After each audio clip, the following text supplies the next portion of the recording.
یہاں پر موجود ہے اور اس کے ساتھ ساتھ میں دلی مشہور اور شکر گزار ہوں ان سب کا. اور ہمارے ساتھی ہیں، ہمارے دوست ہیں، رکن خیبر پختونخوا اسمبلی ہے پاکستان سے عبدالستار خان صاحب کا بھی شکر گزار ہوں کہ انہوں نے گلگت بلتستان کے طلبہ و طالبات کے جہاں بھی مسائل ہوتے ہیں ہمیشہ سے اس نے جنگ لڑی ہے اور آج بھی اس تعاون کے ساتھ، اس ہمدردی کے ساتھ میرے ساتھ یہاں پہ شریک ہے. میں اس کا شکریہ ادا کرتا ہوں. اور ایک ایشو ہے تعلیمی حوالے سے خیبر پختونخوا کے اندر ایک چھوٹا سا ایشو تھا، لیکن ہمارے جو چونکہ دور دراز علاقوں سے زیر تعلیم یہاں پہ گلگت بلتستان کے وادیوں سے طلبہ و طالبات ہیں اس طرح کے ڈگے کے اندر مختلف پروفیشنل تعلیمی اداروں کے اندر ان کو سخت مسائل کا سامنا تھا. ہمارے لیے ایشو بڑا تھا کیونکہ ہمارے لوگ جو ہے پہاڑوں سے نکل کے تعلیم کے حصول کے لیے اس ملک کے صوبوں میں جب جاتے ہیں تو وہ اس بات کو محسوس کر کے جاتے ہیں کہ یہ صوبوں کے درمیان جو روابط ہیں ان جہاں یہ رابطے بڑھا دیں وہاں پہ اپنے تعلیم کے حصول کو ممکن بنائیں. جب یہ اپنے گھروں سے نکل کے یہاں آتے ہیں تو ان کے اوپر جب تعلیم کے ان کے اوپر وہ پالیسی ان کے اوپر ڈالی جاتی ہے کہ ان کے تعلیمی دروازے پر بند کر دیے جاتے ہیں تو وہاں پر بڑا افسوس بھی ہوتا ہے کیونکہ گلگت بلتستان جو ہے پاکستان کا مستقبل ہے اور پانچ اقتصادی راہداری کا منبع ہے، بیلوے ہے اور اس ملک کے سب سے زیادہ ہائیڈرو پوٹینشیل اس علاقے میں موجود ہے. 1,00,000 میگا واٹ وہاں سے مستقبل میں بجلی پیدا کرنے کا پوٹینشیل موجود ہے اور سی پیک جیسا منصوبہ جو پوری دنیا کو کھڑک رہا ہے اس کے گیٹ پہ گلگت بلتستان کے لوگ بیٹھے ہوئے ہیں. تو ایسے اہمیت کے حامل علاقے کے اہم لوگوں کو جب تعلیمی اداروں کے اندر جب کوئی حکومت ان کو وہاں سے نکال کے ان پر تعلیمی دروازے بند کر دیتی ہے تو یہ ہمارے لیے نہ صرف تشویشناک ہوتی ہے بلکہ ہمارے لیے بڑا افسوس ہوتا ہے کہ اس طرح کا آخر کیوں ہوتا ہے. خیبر پختونخوا کے اندر تعلیمی انقلاب کی باتیں ہوئی اور یہاں ہمیشہ یہ کہا گیا کہ صوبے کے اندر اس موجودہ حکومت نے ایک انقلاب لایا، لیکن مجھے افسوس ہوتا ہے کہ اس انقلاب کے نام پر دور دراز سے آنے والے طلبہ و طالبات کے لیے KPK کے پروفیشنل اداروں کے دروازے بند کر دیے گئے ہیں. اور آج ہم یہ سمجھتے ہیں کہ پورے صوبے کے اندر صرف 7 میڈیکل کی سیٹیں موجود ہیں جبکہ صوبہ پنجاب کے اندر گلگت بلتستان کی 80 میڈیکل کی سیٹیں موجود ہیں اور ان 7 سیٹوں کے اوپر بھی عمران خان اور اس کی ٹیم نے پہرے جمائے ہوئے ہیں کہ جب بھی موقع ملے یہ کوٹہ بھی ختم کرنے کے در پہ ہے. ایک جو اہم ایشو تھا وہ یہ تھا کہ گزشتہ 17 برسوں سے عبدالآباد کے اندر paramedical institute of medical science ہے جو 70 برسوں سے یہاں پہ گلگت بلتستان کا اور آزاد کشمیر کا کوٹہ تھا، ایک مختص کوٹہ تھا جس میں 6 طلبہ گلگت بلتستان سے آ کے ٹیکنیکل تعلیم کے حصول کے لیے یہاں آتے تھے. 70 برسوں کے بعد پہلی دفعہ خیبر پختونخوا گورنمنٹ نے یہاں کے وزیر اعلیٰ کے کہنے پہ اور KPK کی حکومت نے ان 6 سیٹوں کو ختم کر کے گلگت بلتستان کے طلبہ کو عبدالآباد کی ٹیکنیکل انسٹیٹیوٹ سے دھکیلا ہے اور یہ دروازہ ان پر بند کر دیا ہے کیونکہ ہمارے طلبہ کے لیے ایک بہت بڑی آزمائش بھی ہے اور ان کے لیے ایک لمحہ فکریہ بھی ہے. اس ایشو کو لے کے ہم یہاں پہ آئے، ہم نے ذمہ داروں سے بھی بات کی، خیبر پختونخوا کے ایڈوائزر سے بھی بات کی، ان کے ترجمان سے بھی بات کی اور ہم نے ان کے جو اس انسٹیٹیوٹ کے جو DJ ہے پشاور کے اندر اس سے بھی بات کی، لیکن اس کی وجہ ہمیں نہیں بتائی گئی. ہمیں وجہ یہی لگ رہا ہے کہ KPK کے اندر گلگت بلتستان کے طلبہ و طالبات کے تعلیمی دروازے بند کرنے جا رہے ہیں. ہم عمران خان، اس کی ٹیم اور KPK کی حکومت کے اس تعلیم کش پالیسی کو نہ صرف مذمت کرتے ہیں بلکہ ہم یہ سمجھتے ہیں کہ یہ صوبوں کے درمیان رابطوں کو ختم کرنے کی ایک ناکام سازش ہے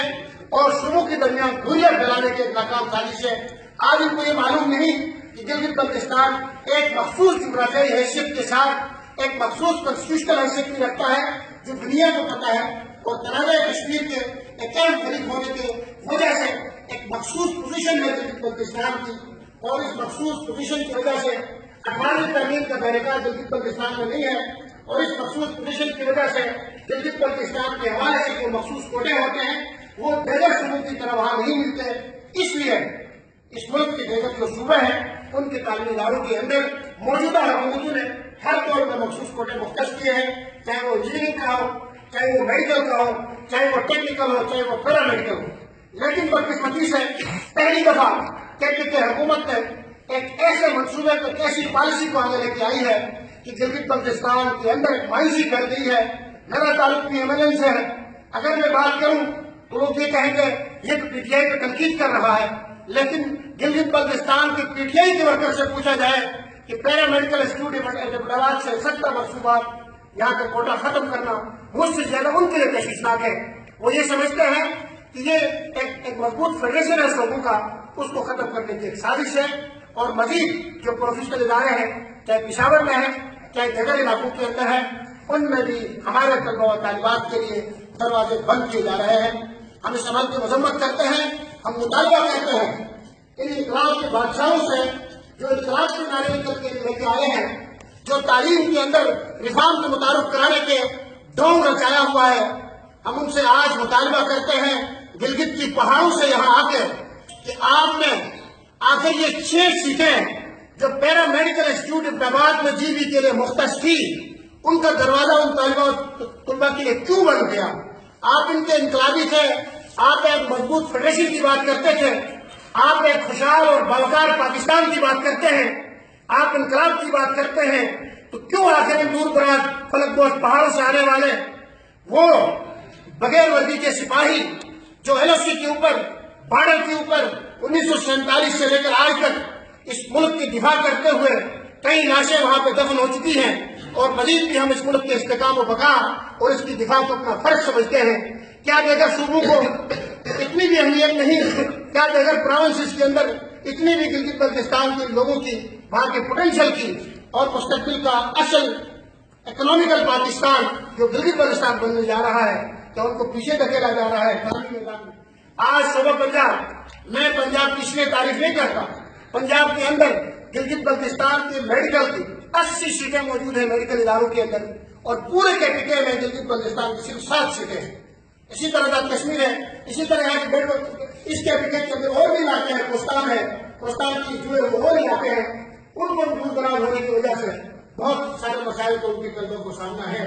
تو ہم آپ کو شکریہ ادا کرتے ہیں پریس کے اقتدار کا، یہاں کے صحافیوں کا، اور خصوصاً اپنے دوست عبدالستار خان صاحب کا بھی، کہ انہوں نے ہر دور میں یہاں جی بی کے طلبہ کو جو بھی مسائل درپیش ہوتے ہیں وہ فرنٹ لائن پر کھڑے ہوتے ہیں اور ان کے مسائل کی بات کرتے ہیں۔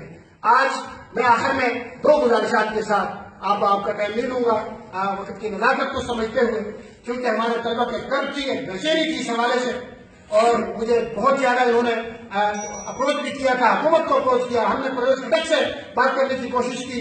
ہم نے یہاں کے ان کے بغیر مشتاق غنی سے بات کرنے کی کوشش کی، لیکن ان کو کسی اور دنیا کی پڑی ہوئی ہے۔ یہ ایک مضبوط پاکستان، ایک خوشحال پاکستان، ایک باوقار پاکستان کے بجائے اس پاکستان کے اندر صوبوں کے درمیان دوریاں پھیلانا، انتشار پھیلانا، نفرت پھیلانا، توڑ پھوڑ پیدا کرنا اور اس ملک کو تعمیر و ترقی سے پیچھے لے جانے کے علاوہ ان کے پاس کوئی کام نہیں رہا۔ لیکن ہم یہ سمجھتے ہیں کہ آج اگر قراقرم انٹرنیشنل یونیورسٹی کے اندر، گلگت بلتستان میں بننے والے ٹیکنیکل انسٹیٹیوٹ کے اندر اگر کے سے آ کے ایک بچہ وہاں تعلیم حاصل کرتا ہے، پنجاب سے آ کے گلگت بلتستان میں اگر کوئی پڑھتا ہے، کراچی سے آ کے اگر کوئی گلگت بلتستان میں تعلیم حاصل کرتا ہے، ہم اس کو اپنا فرض سمجھتے ہیں اور اس کو اپنا بھائی سمجھتے ہیں، کیونکہ ہم سب پاکستان ہیں اور مضبوط پاکستان کی علامت ہیں۔ لیکن آخر ایسا کیوں ہے کہ کے اندر انقلاب کی تعلیم کی باتیں کرنے والوں نے آخر یہ تعلیم کش پالیسی کیوں اپنائی ہوئی ہے، اور اس پالیسی کے اوپر پیدا ہو کر ہمارے طلبہ و طالبات کو کیوں دھکیلا جا رہا ہے؟ ہم مطالبہ کرتے ہیں ایک بار پھر کہ پیچھے گورنمنٹ سے کہ ہوش کے ناخن لیں اور اس ملک کے استحکام اور اس ملک میں جو فیڈریشن کی پالیسی ہے تمام صوبوں کو ساتھ لے کر جانا اور مربوط پاکستان کی علامت بنے، نعروں کی بجائے عمل کی دنیا میں آئے اور عملی طور پر کر کے یہ دکھائے کہ آپ نے پاکستان کے لیے کام کیا ہے۔ اس وقت جب عملی کام کریں گے، ہماری یہ سیٹیں بحال کریں گے، گلگت بلتستان کے طلبہ و طالبات کو پروفیشنل اداروں میں کوٹے بڑھائیں گے، تو ہم خود کہنے پہ مجبور ہوں گے کہ یہ تو انقلاب واقعی میں تعلیمی انقلاب لا رہے ہیں۔ اگر جو سیٹیں 70% سے ہیں ان کو بھی ختم کر رہے ہیں اور کیا ہے، تو کیسے ہم کہہ سکتے ہیں کہ یہ انقلاب لا رہا ہے، یہ تبدیلی لا رہا ہے، یا توڑ پھوڑ نفرت کی فضا پیدا کر رہا ہے؟ میں ان الفاظ کے ساتھ آپ سب کا، پریس کلب کا، آپ کے اداروں کا اور آپ تمام صحافیوں کو، ستار صاحب کا شکریہ ادا کرتا ہوں۔ آپ اگر کوئی بات کریں، آپ سب کا بہت شکریہ۔